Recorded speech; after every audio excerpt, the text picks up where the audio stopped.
Assalomu alaykum rahmatullohi va barakatuh. Yana bir bor siz bilan uchrashyapman. Huriya Anvar, Sifra Coach, Life Coach.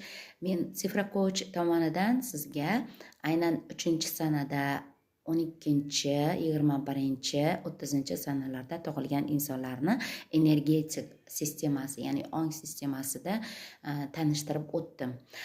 Yuqorida albatta podpiska tugmasini bosing va energiya obmeni uchun like tugmasini bosing va sizga endi esa buni life coachlik tajribamga asosan bir holatni yoritib beraman.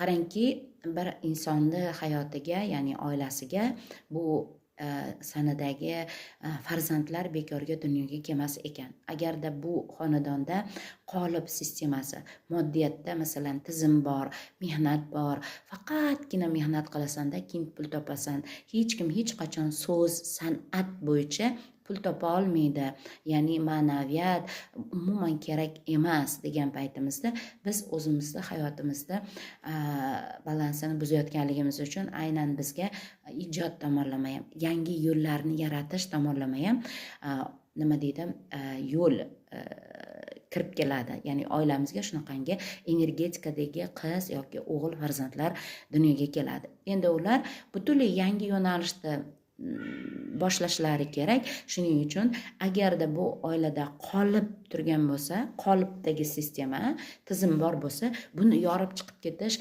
nihoyatda qiyin bo'ladi. Agarda biz farzandlarimizni to'g'ri qabul qilsak, masalan o'zimda ham yaqingacha qizim 30-da tug'ilgan va shundan misol keltiramanki, san'at insoni edi. Masalanda endi u albatta tirik, Allohga beada shukr. Nima deydi, sahnaga chiqib qo'shiq aytishni yaxshi ko'rardi. Keyin sen nuqul nima deydi, yengil namo narsalarni yaxshi ko'rasan deyishlik, undagi energetikani bo'g'ish bo'ldi.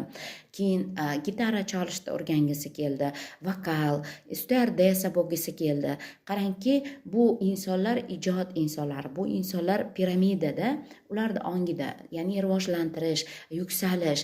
Endi qarangki, bizda tizim, biznes bor, bizda tizim, ya'ni yer tizimiga asosan ishlab kelasan, mehnat qilasan, keyin pul bo'ladi. Lekin oson yo'l ham bormikan degan o'y bo'lgan va buning oqibatida balans buzilayotganligi uchun ijodkor oson yo'l bilan ham, endi u uchun oson, masalan ayollik energetikasida ham pul topish mumkin. Ya'ni har bitta mehnatga ijod kirgizsang, san'at darajasiga olib chiqsang, o'sha mehnat osonlashadi degan narsani olib kirgan. Lekin biz buni to'g'ri qabul qilmasdan uni qolipga, tizim